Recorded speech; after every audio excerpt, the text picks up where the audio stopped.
Hi, I'm Bob Bradley from the Pampered Cruiser. Welcome to today's webinar, River Cruising in the U.S., 7 Things You Need to Know.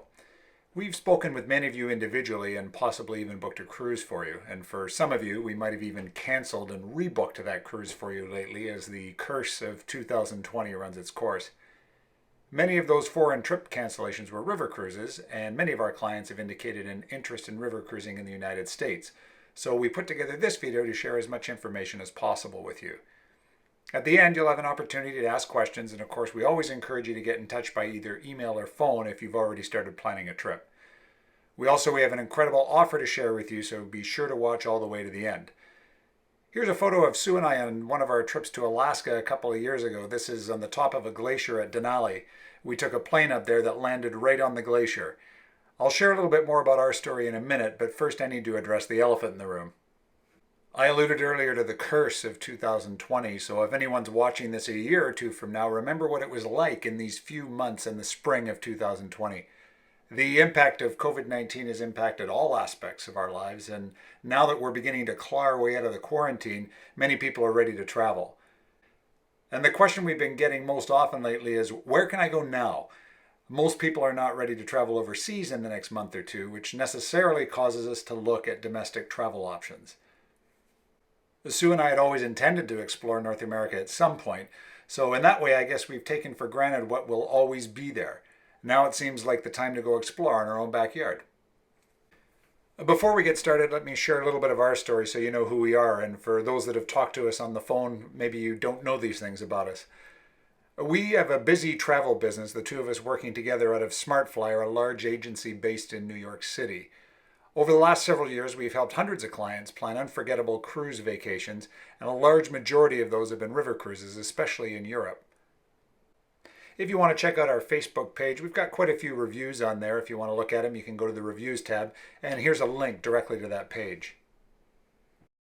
Our agency is part of Virtuoso, the invitation-only travel consortia, and for the past 2 years, Sue and I have been named as Virtuoso Cruise Icons, indicating that our cruise sales place us within the top 1% of all travel advisors in North America. Back in the old days when you used to be able to actually travel, no, I'm just kidding, we love to travel, and we've done a whole bunch of that over the past year or two.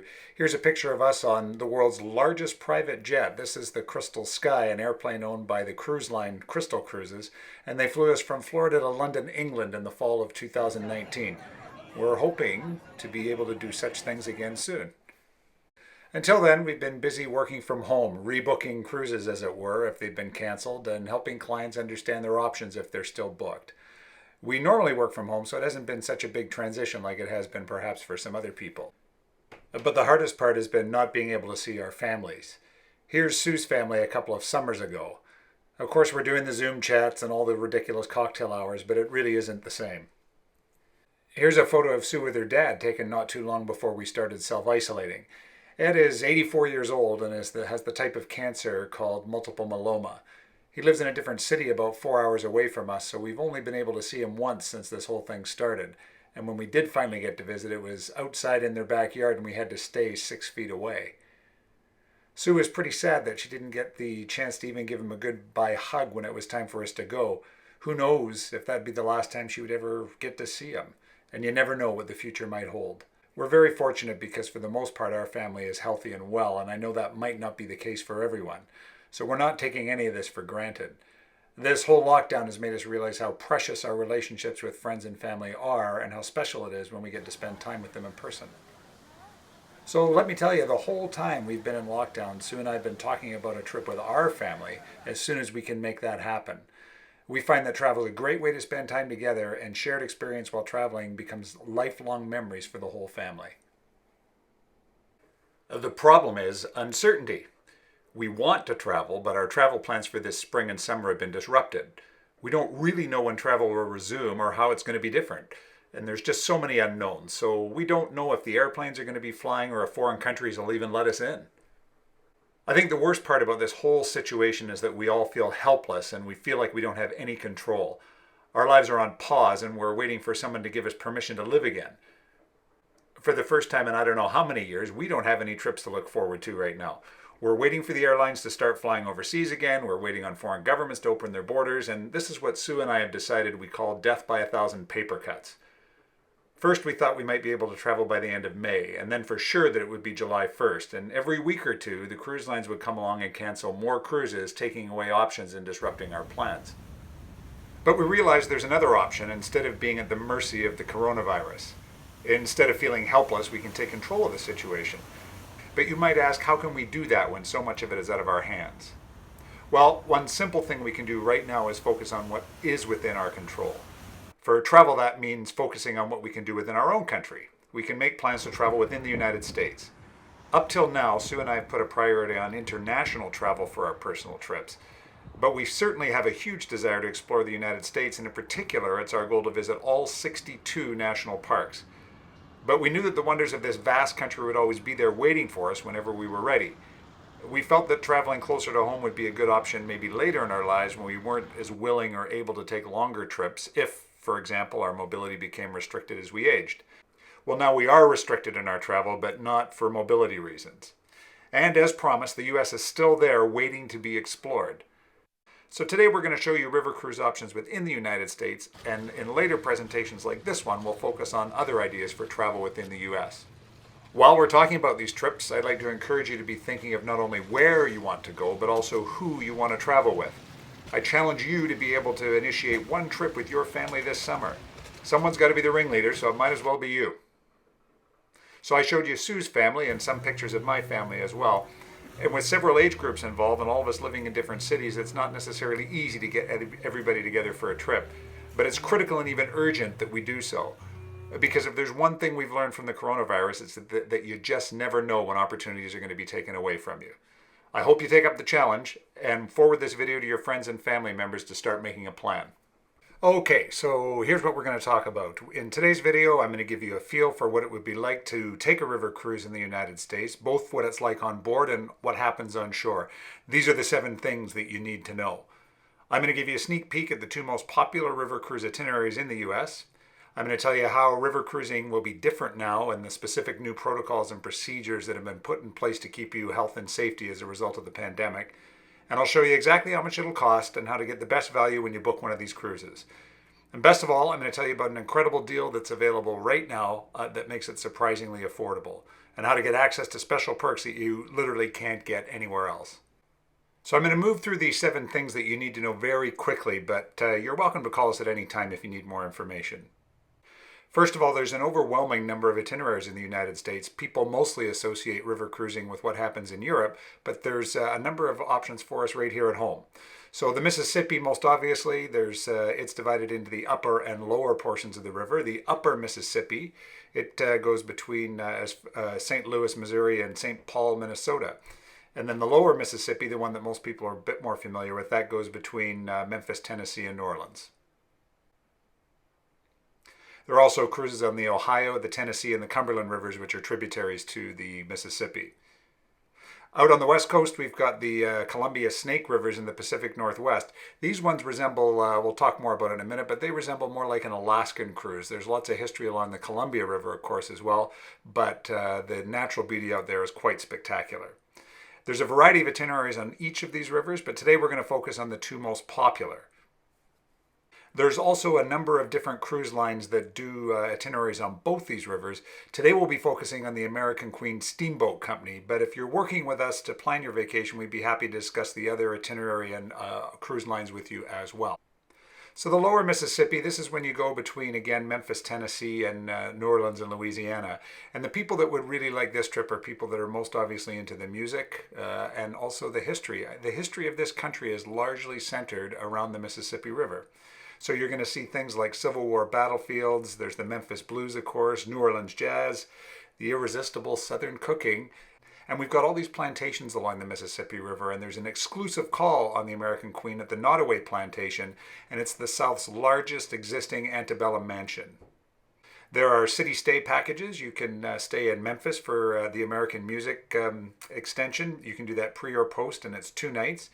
There's a Memphis and a Nashville extension that you can do. It's called the Ultimate Music of the America Experience. Again, 2 nights. It's available post-cruise. and the ultimate New Orleans experience, pre or post cruise, 2 nights in New Orleans before or after you get on your ship as well. So people quite often ask us for any river cruise, are you better to go with the river or against the river, upstream or downstream? Well, there's lots of opinions on this, of course, but when we're talking specifically about the Mississippi, if you're going downstream, which means you're traveling from the north to the south, because the Mississippi drains into the Caribbean right at New Orleans, when you're going downstream, you get to get an extra port in. You're moving with the flow of the river, so the ship is actually going faster. So you get to stop in Baton Rouge, which you don't get to do if you are going upstream. If you're going upstream, though, you get a full extra day of cruising. So if you're one of those folks that likes time on board the ship, then upstream might work better for you. Out on the Pacific coast, the Columbia Snake River trip, it goes between Portland, Oregon, which is actually Vancouver, Washington, just across the river from Portland, from Vancouver, Washington, up towards Spokane, Washington. Special place in my heart for that because I used to vacation there when I was a kid just outside of Spokane. So people that would like this trip, there is an American history component of this. It retraces a lot of Lewis and Clark's expedition that began in 1804 and lasted just over 2 years. The last leg of that journey on their way to the Pacific was all along the Columbia Snake Rivers. There's the history and culture of the Old West and the gold rush stuff. Wine lovers will be delighted with the regions of excellent wine in the area. One of probably the best kept secrets in the country is the wine growing regions in Washington State and Oregon. Very different than the stuff you see out of California, and we get to sail right through those on this Columbia River cruise. Folks that are nature lovers and photographers, they are going to love stuff like Multnomah Falls, which is the highest waterfall in all of Oregon. There's volcanoes, there's tons of wildlife, and the scenery actually changes quite a bit from one end of this trip to the other. So it's a delight for anybody that likes to take pictures or just look out and appreciate nature. So some of you that maybe know your geography a little bit know that the Columbia River actually has a number of dams on it, which means that there are locks. There's 8 of them, in fact, that you'll traverse. So going up and down the locks on a river ship is not just something that you do in Europe. One of the highlights of the trip is cruising through the spectacular 80-mile Columbia River Gorge. You may have seen pictures of this. It's where the cliffs fall right into the valley and the river. It's spectacular. Many other sites to enjoy as well. There's views of Mount Hood, Mount Adams, and Mount St. Helens while cruising through Volcano Alley. Typically don't think of the United States as having a whole bunch of volcanoes, but in the Pacific Northwest, there's all kinds of them. There's more than 25 waterfalls along the Columbia River, most located in the Oregon side. Multnomah Falls plunges 620 feet and is the tallest waterfall on the Columbia River. And while it's not something you'll see from your riverboat, it is visible from the historic Columbia River Highway, and that may be a site you'll visit depending on your tour package. Hell's Canyon, the deepest canyon in North America, deeper even than the Grand Canyon, and you get to visit it on this trip. If you want to do pre or post, you can do it through the cruise line. You can stay in Portland post-cruise. And Portland's actually well worth visiting. It's a city we don't hear a whole lot about, but they've got a very active craft brewery scene there, and it's a very pleasant city, and it gets sort of overshadowed by all the other West Coast cities, but it's one certainly worth visiting if you haven't been there. You can also, of course, if you want to spend some time in the wine growing regions up in Washington State at one end of your trip, you can do that on your own if that's something that you wanted to do. All right, here's the second thing you need to know. You can actually cruise year-round in the United States. So not to all of these places, of course, but the lower Mississippi, again, what we were talking about between New Orleans and Memphis, you can do that pretty much any time of year that you want. The upper Mississippi, that's a June through October trip. As you can imagine, in the winter months up near Minneapolis, it starts to get a bit chilly. And Columbia Snake River, that is March through to December. So you can't go on the first couple of months of the year, but it's almost all year. If you're looking at that Columbia Snake River one, a lot of people like to go during harvest. So when they're actually harvesting the grapes in all these vineyards, that would typically occur in the middle of October. And if you have an interest, they also have theme cruises at Thanksgiving and Christmas. So you don't have to go to Europe to see the Christmas markets. You can do it right here at home. So the third thing you need to know about river cruising in the United States, you're just not ever going to be bored. There is tons and tons to do. So I'm going to go through these in a little bit more detail very quickly, but there's included shore excursions in every single port, and you're generally in a port every day on your river cruise. There's optional shore excursions for those that want to do something perhaps a little bit different. Tons and tons of stuff to do on board. This is where it's a bit different than the European river cruises. There's activities on the boat. There's fantastic food and dining, which is outstanding, and you've got lots of different stateroom choices, which again is a bit of a departure from what we see on the European river cruises. One of the things I like about the shore excursions that are included in your cruise fare at every port is they've got these hop-on, hop-off buses.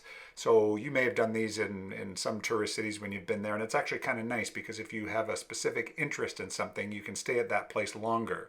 This is a bit different than getting herded around in a big group, which isn't necessarily all bad, but it's really nice to be able to spend as much time as you want in one place. If you feel like spending a bit longer there, you wait for the next bus that comes along in another 15 or another 30 minutes. There's an expert local guide on board all these deluxe motor coaches providing key information on the area's history. You can sightsee at your own pace, as I was just talking about. There's not a rush to keep up with other people or a tour guide.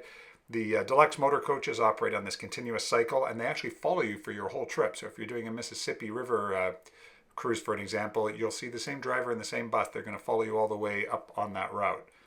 The admission fees for the stuff on shore is mostly included. There's a couple of things that won't be, depending on what you choose to do, but for the most part, they hand you a map the day before, and you've kind of got the run of the whole place, and you get to explore it at your own pace. And again, as I said, you get the benefit of that expert guide that hangs out on the bus with you and fills you in between your stops on the hop-on, hop-off. Complimentary Wi-Fi on board all the motor coaches, which is kind of cool, so guests can stay connected. And some of the coaches even have charging stations, so you can plug in USB, charge up your phone or your camera. Just like the European river cruises, there's also optional shore excursions. These are ones that are maybe a little bit longer, a little bit further afield. There is a charge for these things, again, just like in Europe. So the ones we see here, the top sellers for the Mississippi. There's one called On the Front Lines of the Civil War. This is a Vicksburg battlefield tour. There's a Hell Canyon jet boat experience if you haven't got enough time on a boat, or I guess you want to go really fast. Who knows? And in Memphis, as you would expect, you can go to Graceland. You can do what they call the Elvis experience. One of the ones that I've not done yet personally, but I've heard great things about is the Angola prison, where they actually take you to a working prison, believe it or not. And some of the inmates there talk to you about their experiences. And if you're a golfer, you can golf 3 times on a 7-day trip if that's what you want to do. Quick point to keep in mind on these most popular tours, they do tend to sell out, so it's something you're going to want to look at in advance. You can of course book these on board, or you can book them again before you board the ship. I mentioned the activities on the ship itself. These ships are a little bit bigger than the river ships we see in Europe. So one of the things they have is a resident historian that they call their Rivalorian that lives on the boat and gives you daily lectures and information about the things you're seeing, gives you some historical details and some other things about what you're going to be seeing that day and the next day. On the deck during the day to help you out, usually gives a lecture at night. There's also a wider variety of nightly entertainment than we see on most of the riverboats in Europe. They have Broadway caliber entertainment. They have production shows.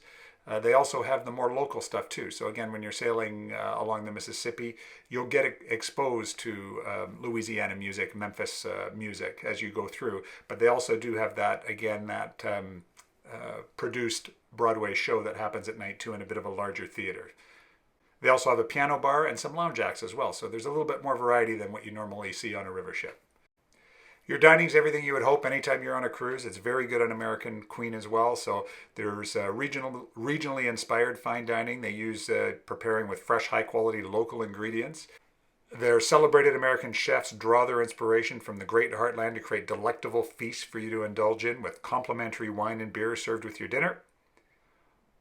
The crew on board, they're all Americans. They're all American citizens and they're full-time employees here, so they provide outstanding service and hospitality. This might be a little bit different than with some of the cruise lines that contract their staff out.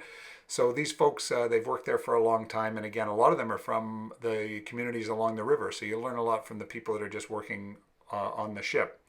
There's abundant menu choices, so you can make your meals as light or as hearty as you wish, and any special dietary needs are easy to accommodate. Like most ships, there's a main dining room that has all the elegance and the pomp, although the dress code on these things is very casual. And there's alternative dining options as well that are no additional charge. So it's not an upcharge like it is on the ocean ships. There's alternative dining venues that are included in your cruise fare. Also included in your cruise fare, complimentary 24-hour room service if you just don't feel like getting out of your jammies or you get a little bit peckish late at night. And just to mention very quickly for those that are looking for more active options, there's bicycles on board for you to borrow, there's a spa on board all of the vessels, and there's an exercise room, and in some cases there's a pool on board as well. So in terms of your stateroom, we don't have enough time to go through all the various permutations of that amongst all of American Queen's vessels, but I will say that for most of the ships, this is fairly standard across their fleet of 4 vessels. There are, not on every ship, but on many of them, there's inside staterooms. These are 140 to 180 square feet. There are some window staterooms. There's open veranda staterooms, where there's either where the French doors open to a suite onto a deck. This is sort of almost like a communal deck where you enter the actual entrance to your room is on the outside deck. There's a private veranda suite, and then they've got a wide variety of penthouse and owner suites and other such things as you work your way up. On the American Queen vessel specifically, there's actually solo suites intended for solo travelers. We'll talk more about that in just a bit.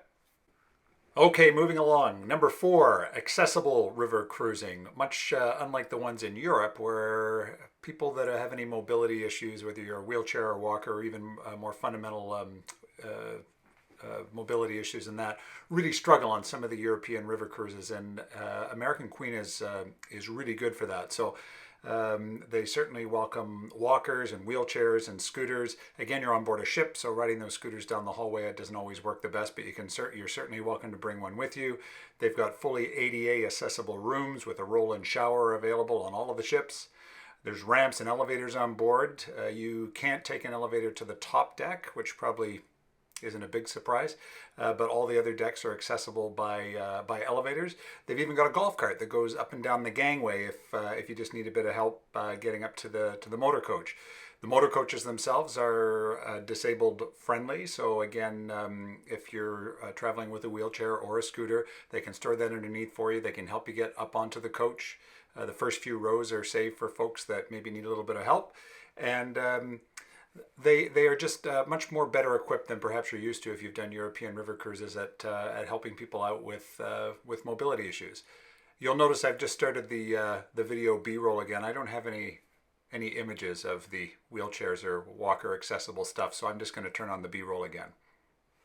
Number 5, moving right along, it's solo friendly. Again, oftentimes certain cruise lines may or may not be the most friendly or most kind to solo travelers, but American Queen does a pretty good job of this. So on some of the boats, they've got a lot of the American Queen, for example, has 11 staterooms specifically designed for people traveling on their own, which is just great. On the other boats, there's not quite as many, but they do have some solo rooms on every ship for people, and if you don't have access to those solo rooms, then you will be paying a solo supplement to be in one of the regular rooms. However, oftentimes, depending on the sailing, it'll be a greatly reduced solo supplement. You're not always going to be paying for that full second passenger, the 200% solo supplement that we see on a lot of the European river cruise lines. Probably more important than both those things is it's a very welcoming environment for solo travelers. So a very social atmosphere on board. The crew does their very best to help solo travelers meet other people. And again, it's just a very welcoming environment for solo travelers. Not a big surprise, number 6 would be if you're not traveling by yourself, but instead you want to travel with a whole bunch of people, it's actually perfect for families. And here's where we see a departure from some of the European river cruise lines. Some of those lines over in Europe don't allow anybody under 18 at all. On the American Queen, all of their ships, they welcome children and families. Now, having said that, they do not have, again, it's not like one of these big ocean ships where there's a kids center with staff to entertain them all day. You will need to entertain your children. However, they are certainly welcome on board, and we see a lot of people coming on board American Queen that maybe they're bringing their children or grandchildren on just to really expose them to the history and music of this country. So again, I think if you're ready to entertain those kids, they will have just a great time. So no age limits. To help along with that, there's also some cabins that accommodate triples. So it's not just double cabins like, again, some of the European river cruise lines. So there are some triple cabins available for those that want to travel with families. Okay, here's what many people have been asking us about. They've been asking about how cruising is going to be different. So I'm going to spend a little bit more time on this 7th area. The American Queen's paused operations through June 21st due to the pandemic, and they're planning to restart their boats in late June and early July. They were one of the last actually to stop sailing, and they'll be one of the first to start up. And they're able to do this because there was never any incidences of COVID on board affecting any crew or passenger. In fact, in the third week of May, they announced a partnership with Ashore Health to assist with the health and safety protocols for restarting their operation. And because they are an American company, they're in complete compliance and staying current with all CDC guidelines, the Department of Health and Human Service guidelines, Coast Guard, of course, and CLIA guidance, mandates, and public health advancements. They've implemented multiple processes to identify and combat the risk of COVID on the boats. And these include new steps in pre-screening, crew screening, boarding processes, both onboard and ground operations will feature enhanced cleaning operations. So I'm going to spend a little bit more time on this just because we get lots and lots of questions. Pre-voyage screenings for the protection of all guests, staff, and crew are done at a designated check-in hotel. So this is before boarding the vessels, and all guests will be required to complete a health and safety questionnaire and bring it with them through to the check-in. There'll also be medical professionals that will perform health screenings and answer any guest or crew questions, and that medical professional will have the authority to deny boarding to anyone that may pose a health risk. All guests and crew will complete a travel medical screening survey and have their temperatures taken, and they may use thermal camera imaging technology as well to conduct non-invasive temperature checks as a supplement to the manual screening. Now, this all might seem a little bit onerous, but I've actually done this before in some Asian countries where this is a little bit more routine for them. And yes, it's certainly more time consuming than what we're perhaps used to, but it's really not the end of the world. You get used to it, and it moves fairly quickly. It's not a big deal. So during the cruise, they'll also be monitoring people's health. Both guests and crew will be monitored for symptoms and ensuring compliance with policies and procedures that are vital to maintaining the health and safety of the environment. There's trained medical staff on board, of course, and they'll maintain the protocols and observe passengers and crews for symptoms. They will also respond to medical calls, keep records, practice quarantine procedures, utilize shoreside medical facilities for passenger and crew follow-up. This is actually a key thing here too as well in that's different about river cruising. And again, you're in the United States, so you're never going to be that far from a shore medical facility. This is a lot different than being halfway across the Pacific or Atlantic Ocean and having something like this break out. The vessel access points will be monitored when in port, and controlled access to the vessel will be maintained. There will also be some random manual screening at the primary vehicle vessel access point in addition to the passive thermal screening. In the event that there is a positive case, which hopefully isn't going to happen, but it's good to see that they have protocols in place for if this is the case, the vessel will manually screen 100% of everybody on board the ship or anybody coming and going from the vessel. If a guest or crew member has an elevated temperature, or they'll be evaluated by the medical representative before being allowed to board the vessel. And any guest or crew showing symptoms will be sent directly to a local medical care partner for further evaluation and testing. And anyone having any contagious situation will not be allowed to rejoin the vessel. Probably not a big shock on that one.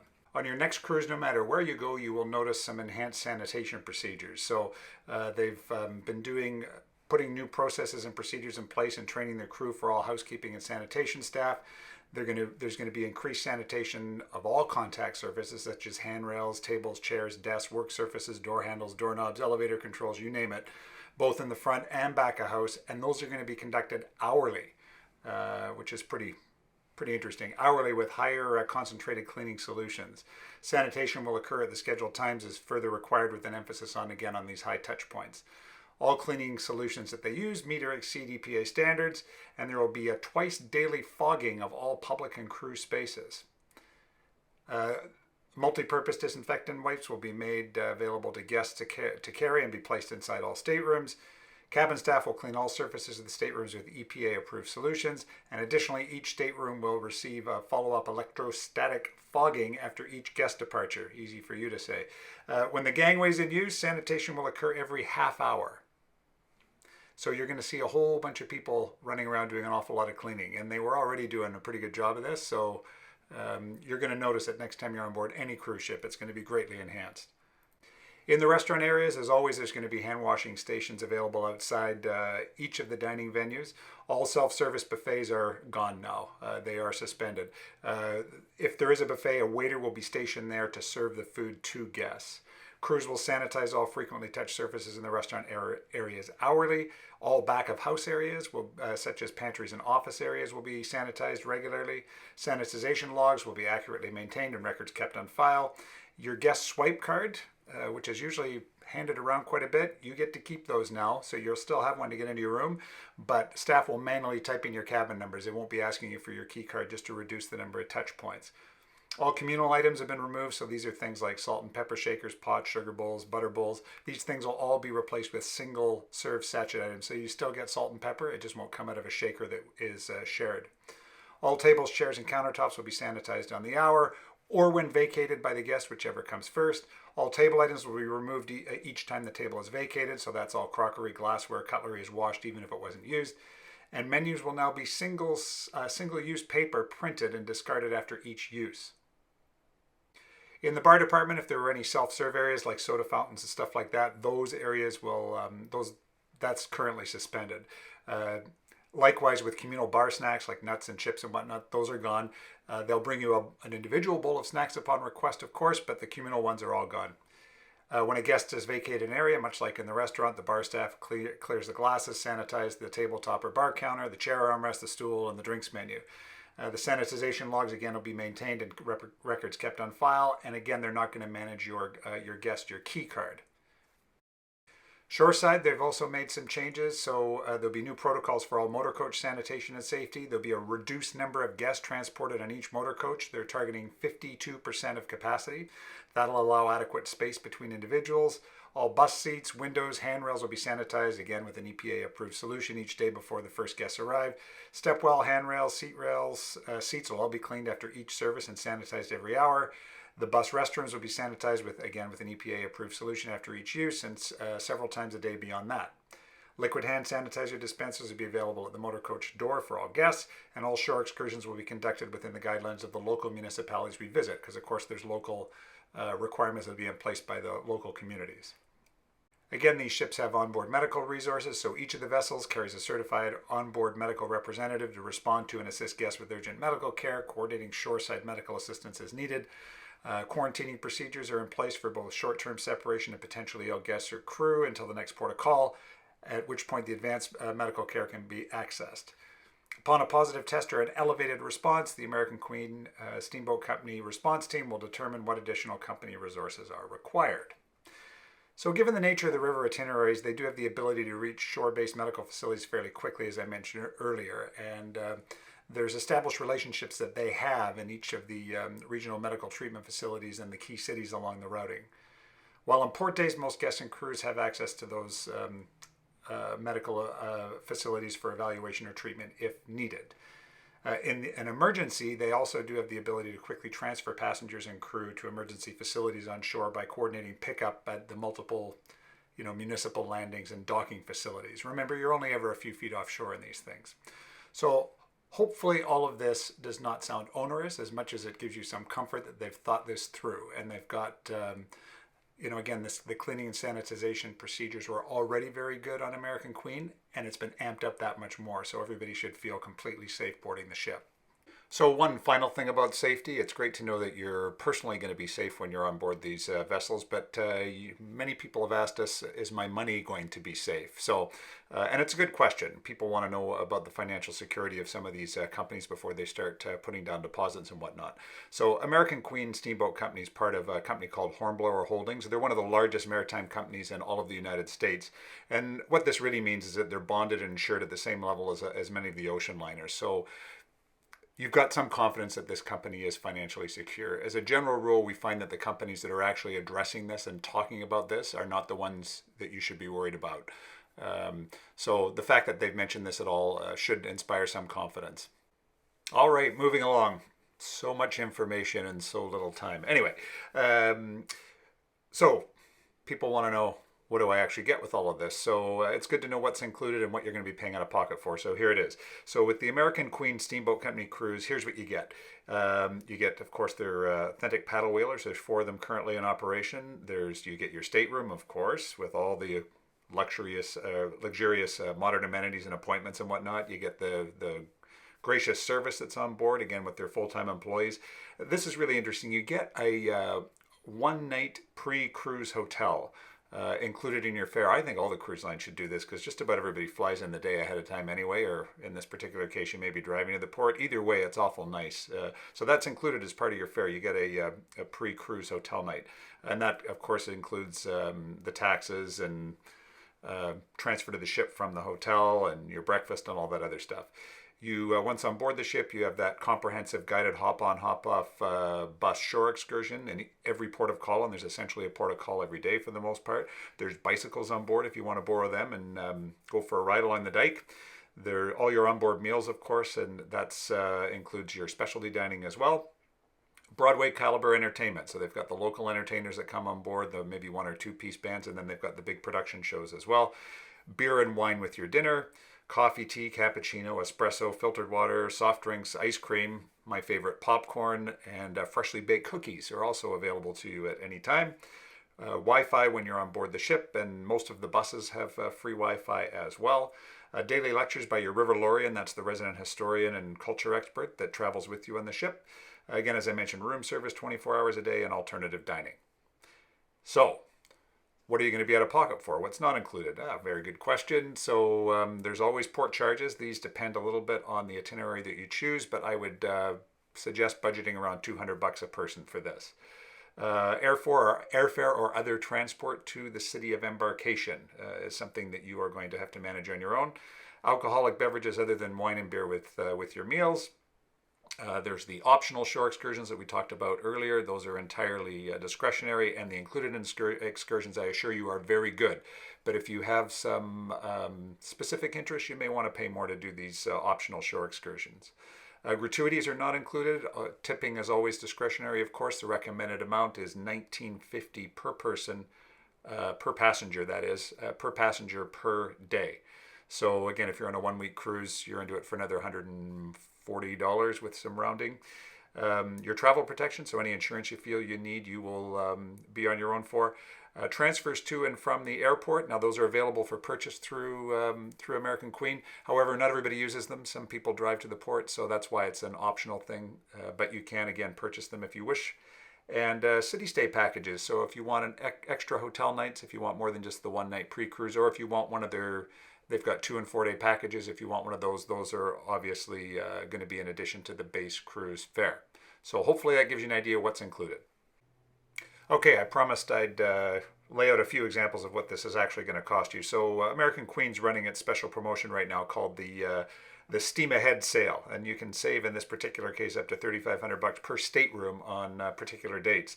So there's a wide range of dates included in this thing, as there always are, and they start up again in late June all the way through to December again of this year of 2020.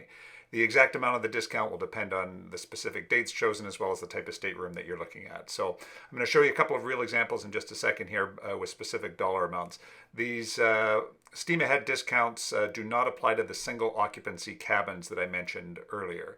So for solo travelers, there is, however, a reduced solo supplement of 150% on the regular cabins, and it's offered on several dates. So in addition to this, if you book any 2020 cruise on the American Duchess, so that's one of the 4 ships, sorry, they're boats, oddly enough, they're river boats. There you go. We actually call them boats and not ships. Those are the big ones on the ocean. So on the American Duchess boat in particular, you get free prepaid gratuities and the all-inclusive beverage package. And that's only for 2020 departures and only on this ship. The Duchess runs on the Mississippi. So I'll show you that in just a second so you've got a better idea. These are really good prices, and as a result, payment is due in full at the time of booking. Probably not a big surprise because your sail date will be coming up quickly anyway. If you want to take advantage of these prices. Payment is made, just so you know, people that have dealt with this before already know this, but your payment is actually made directly to the American Queen Steamboat Company. Sue and I, we do not hold your money.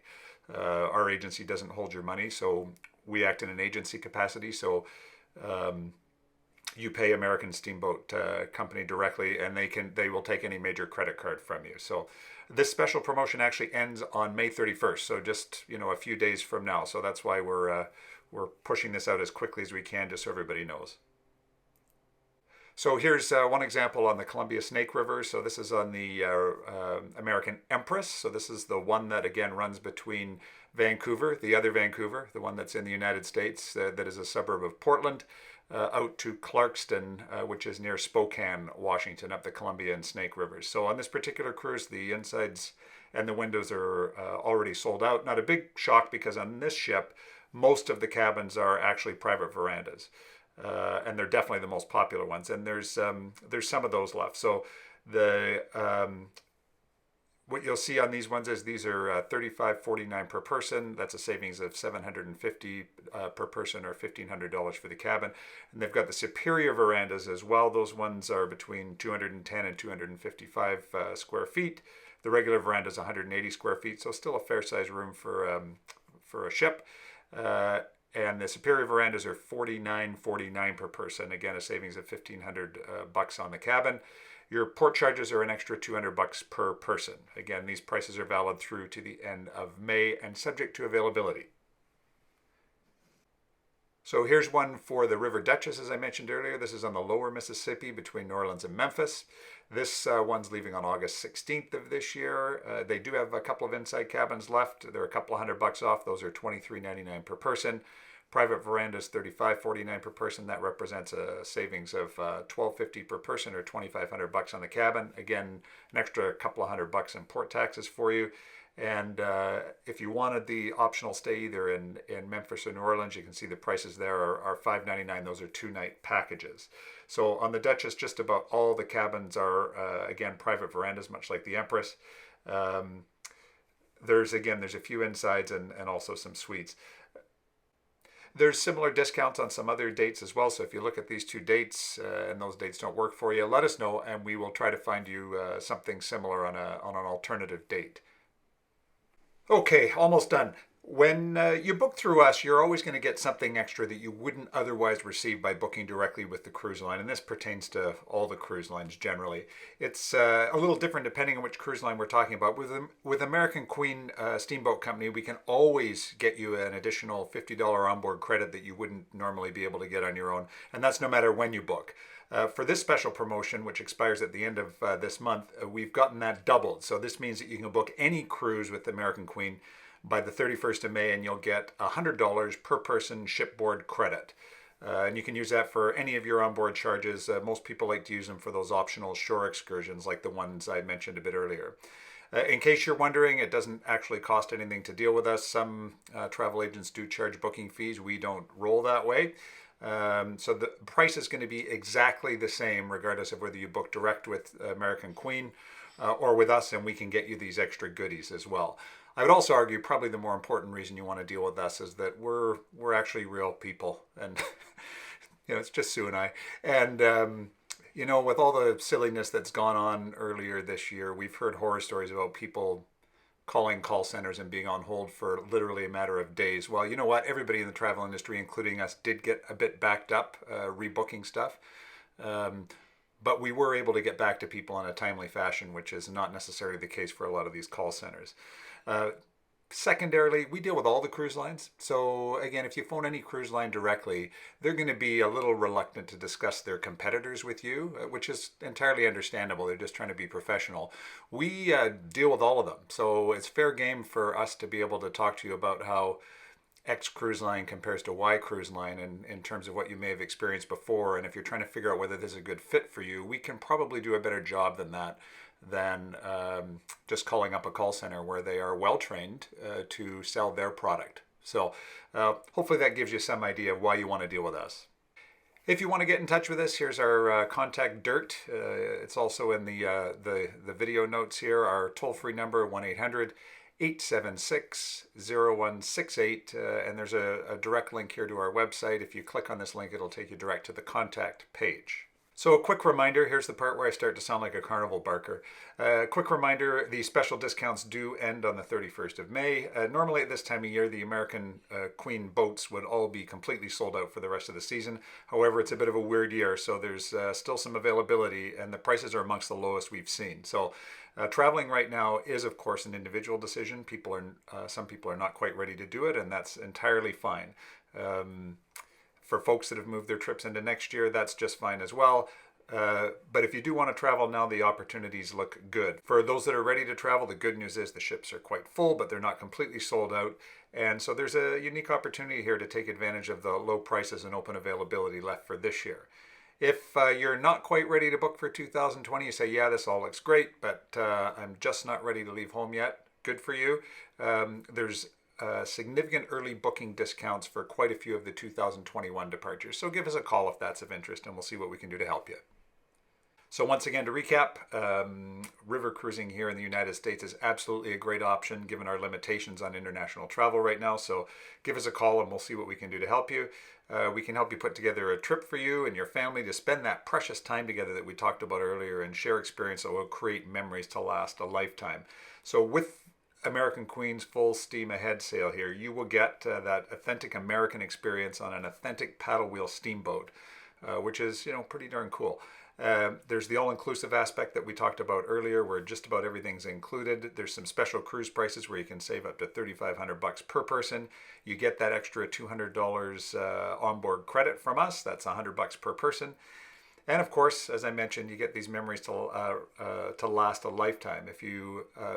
We talked about being the ringleader to bring people in your family together. Well, the challenge is still placed for you. This is your big opportunity to do so. Remember that this sale is only available for deposits placed between now and the end of the month, and only if you book through us. So take the next step, give us a call. Our contact details are all here. We look forward to speaking with you soon. Thanks for watching.